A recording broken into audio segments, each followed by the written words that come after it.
अलैहिस्सलाम की कौम जिस इलाके में रहती थी वहां से एक रास्ता गुजरता था जहां से काफले सफर करके शाम और यमन की तरफ जाते थे। उसी रास्ते में लूत की कौम की फसलें और फलों के दरख्त थे। जो भी काफला या लोग वहां से गुजरते वो उन फसलों या फलों में से जरूर कुछ न कुछ तोड़ लेते। इस वजह से लूत की कौम के लोग बहुत तंग आ चुके थे। उन्होंने आपस में मशवरा किया कि कोई ऐसा काम किया जाए कि लोग इस रास्ते पर सफर करना छोड़ दें। तब शैतान इंसानी शक्ल में उनके पास आया और उन्हें मशवरा दिया कि जो भी लोग यहाँ से गुजरें तुम उनके मर्दों को पकड़कर उनके साथ बदफैली करो और उनका सारा सामान छीन लो। इस तरह लोग यहाँ से गुजरना छोड़ देंगे। इसके बाद शैतान खुद एक खूबसूरत लड़के की शक्ल में उनके पास आया और उन्हें वर्गलाकर उनके साथ ये गलत काम किया। इस तरह उस रास्ते से जो भी काफला गुजरता वो लोग उन्हें पकड़ लेते और उनके साथ ये हरकत करते। आहिस्ता आहिस्ता उन लोगों ने आपस में ये काम शुरू कर दिया और अपनी औरतों को छोड़ दिया। हजरत इब्राहीम अलैहिस्सलाम उनके शहर से मीलों दूर एक गांव में आबाद थे। उन्हें जब इस कौम की गुमराही की खबर मिली तो उन्होंने लूत अलैहिस्सलाम को उनकी तरफ भेजा ताकि वो उन्हें अल्लाह के दीन की तरफ बुलाएं। कुछ रिवायतों के मुताबिक लूत अलैहिस्सलाम इब्राहीम अलैहिस्सलाम के कजन या भतीजे थे और जब नमरूद ने इब्राहीम को आग में डाला था और वो सही सलामत आग से बाहर निकल आए तो नमरूद ने गुस्से में आकर उन्हें अपने मुल्क से बाहर निकाल दिया। हजरत लूत हजरत इब्राहीम के साथ ही रहते थे और उनके कामों में उनकी मदद करते थे, इसलिए वो उन्हें भी साथ लेकर नमरूद के मुल्क से चले गए और उस गांव में आकर आबाद हुए। उस वक्त तक ये खबर हर तरफ फैल चुकी थी कि इब्राहीम आग से सही सलामत बाहर निकल आए। जब लूत अलैहिस्सलाम उस शहर में पहुंचे और उन लोगों को दीन की दावत दी तो उन लोगों ने पूछा कि तुम कौन हो? तो लूत ने बताया कि मैं इब्राहीम अलैहिस्सलाम का रिश्तेदार हूं जिसे अल्लाह ने आग से बचाया है और उन्होंने ही मुझे तुम्हारे पास भेजा है ताकि तुम लोग इस गुमराही से निकलकर खुदा के दीन की तरफ आओ। अब खुदा से डरो और इस बुरे काम को छोड़ दो वरना खुदा तुमको सजा देगा। वो सब इस बात से डर गए और उनकी हिम्मत न हुई कि लूत अलैहिस्सलाम को कोई तकलीफ पहुंचाएं, लेकिन उन्होंने लूत की बात न मानी और उसी गुमराही में पड़े रहे। इसी तरह जो शख्स भी उन लोगों के शहर से गुजरता वो लोग चाहते कि उसके साथ बदफैली करें, लेकिन हजरत लूत उस शख्स को उनके हाथ से बचाया करते थे। लूत अलैहिस्सलाम काफी अरसे तक उसी शहर में रहे। उन्होंने वहां की एक औरत के साथ निकाह कर लिया था। उस औरत से कुछ बच्चे पैदा हुए। लूत अलैहिस्सलाम उन लोगों को नसीहतें करते रहे। जब वो बाज न आए तो आखिर लूत ने उनके लिए बद्दुआ की। एक दिन हजरत इब्राहीम अपने घर के पास कुछ काम कर रहे थे कि अचानक उन्होंने देखा कि 4 लोग उनके पास आकर खड़े हैं। उन चारों ने सलाम किया तो हजरत इब्राहीम ने जवाब दिया। फिर वो अपनी बीवी सारा के पास गए और कहा कुछ मेहमान आ गए हैं, उनके खाने का बंदोबस्त करो। फिर हजरत इब्राहीम ने एक जानवर को ज़बह किया और उसका गोश्त पकाकर उन मेहमानों के पास लाए, लेकिन उन लोगों ने खाने की तरफ हाथ न बढ़ाया। ये देखकर हजरत इब्राहीम को खौफ महसूस हुआ, क्योंकि उस दौर में कुछ ऐसा रिवाज था कि अगर कोई किसी दूसरे के साथ खाना नहीं खाता था तो उसका ये मतलब होता था कि वो उसका दुश्मन है और उसे नुकसान पहुंचाना चाहता है। इसलिए हजरत इब्राहीम समझे कि शायद ये लोग मुझे नुकसान पहुंचाना चाहते हैं।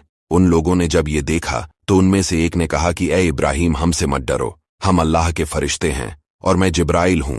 अल्लाह ने हमें तुम्हारी तरफ भेजा है कि तुम्हें ये खुशखबरी सुनाएं कि अल्लाह तुम्हें जल्द ही एक बेटा अता करेगा जिसका नाम इसहाक होगा, और हमें ये हुक्म मिला है कि तुम्हें ये खुशखबरी देने के बाद हम लूत अलैहिस्सलाम के पास जाएं और उनकी कौम पर अजाब नाजिल करें।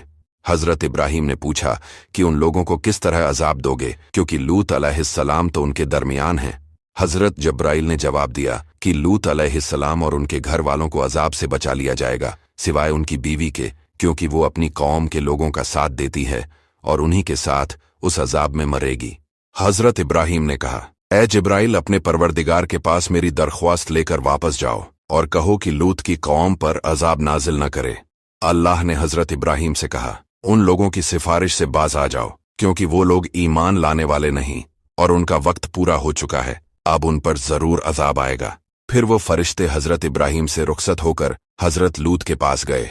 लूत अलैहिस्सलाम उस वक्त अपने खेतों में काम कर रहे थे। वो फरिश्ते इंसानी शक्ल में थे। जब लूत अलैहिस्सलाम ने उन्हें देखा तो पूछा कि तुम लोग कौन हो? उन लोगों ने कहा कि हम मुसाफिर हैं, रात होने वाली है और हमारे पास रहने की कोई जगह नहीं है, हमारी मदद कीजिए। लूत अलैहिस्सलाम ने कहा कि क्या तुम लोग नहीं जानते कि इस शहर के लोग बहुत बुरे हैं? मर्दों से ज्यादती करते हैं और उनके माल लूट लेते हैं। अगर शहर के लोगों को तुम्हारी खबर मिली तो वो तुम्हें पकड़ कर ले जाएंगे। उन लोगों ने कहा कि देर ज्यादा हो गई है और हम अब सफर नहीं कर सकते। आज रात हमको ठहरने की जगह दीजिए। लूत अलैहिस्सलाम उन्हें शहर वालों की नजरों से बचाकर अपने घर ले गए और अपनी बीवी से कहा कि मेरे पास कुछ मेहमान आए हैं, उनके आने की खबर अपनी कौम को न देना। इसके बदले में तुमने आज तक मेरी जितनी भी नाफरमानी की है और मुझे तकलीफ पहुंचाई है वो सब मैं माफ कर दूंगा। उनकी बीवी ने कहा ठीक है। असल में वो औरत कौम के लोगों के साथ मिली हुई थी। जब भी कोई मेहमान हजरत लूत के पास दिन के वक्त आता तो वो औरत घर की छत पर धुआं करती और जब रात को कोई मेहमान आता तो छत पर आग जलाकर रोशनी कर देती थी। इस तरह शहर के लोगों को मेहमान की खबर मिल जाती। जब वो चारों लूत अलैहिस्सलाम के घर में दाखिल हुए तो उनकी बीवी चुपके से छत पर गई और आग रोशन कर दी, जिसे देखकर शहर वाले हर तरफ से हजरत लूत के मकान की तरफ दौड़े। जब घर के दरवाजे पर पहुंचे तो दरवाजे को जोर जोर से बजाने लगे। जब लूत अलैहिस्सलाम बाहर आए तो वो लोग कहने लगे, ऐ लूत, क्या हमने तुम्हें मना नहीं किया था कि मेहमानों को अपने घर न लाया करो? अब उन्हें हमारे हवाले कर दो। लूत ने उनसे कहा कि खुदा से डरो और मुझे मेरे मेहमानों के सामने जलील न करो। ये हराम काम छोड़ दो और अपनी कौम की औरतों से निकाह करो। क्या तुम में एक शख्स भी ऐसा नहीं है जिसमें गैरत हो? उन लोगों ने बात नहीं मानी और लूत से कहा कि अपने मेहमानों को हमारे हवाले कर दो। जब लूत उन सब से ना उम्मीद हुए तो कहने लगे, काश मेरे पास ताकत होती तो मैं तुम लोगों से अपने घर की हिफाजत करता।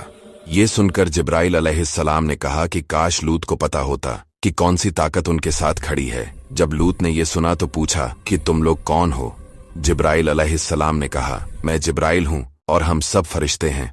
लूत अलैहिस्सलाम ने पूछा, तुम सबको किस काम के लिए भेजा गया है? उन्होंने जवाब दिया कि इस कौम का वक्त पूरा हो चुका है, अल्लाह ने हमें इन्हें अजाब देने के लिए भेजा है। लूत अलैहिस्सलाम ने कहा, इसी वक्त इन लोगों को अजाब दो। जिब्राइल ने कहा, इनके लिए सुबह का वक्त मुकर्रर है और सुबह का वक्त करीब है। शहर के लोगों ने दरवाजे को तोड़ा और घर के अंदर दाखिल होने लगे। हजरत जिब्राइल ने अपनी उंगली से उनकी तरफ इशारा किया तो वो लोग अंधे हो गए। फिर जिब्राइल ने हजरत लूत से कहा कि अपने बच्चों को लेकर यहाँ से चले जाओ और अपने घर वालों से कह दो कि तुम में से कोई भी मुड़कर पीछे न देखे, और हम ये भी जानते हैं कि तुम्हारी बीवी मुड़कर देखेगी तो उसके साथ वही होगा जो उसकी कौम के लोगों के साथ होने वाला है। लूत अलैहिस्सलाम उस शहर से बाहर निकलने लगे। जाते हुए उनकी बीवी ने मुड़कर पीछे देखा, तभी आसमान से एक बड़ा पत्थर उसके ऊपर गिरा और वो वहीं मर गई।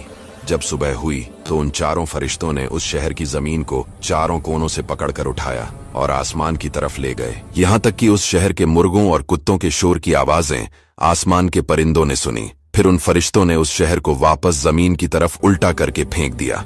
इस तरह वो सारा शहर और उसके लोग जमीन के नीचे दफन हो गए।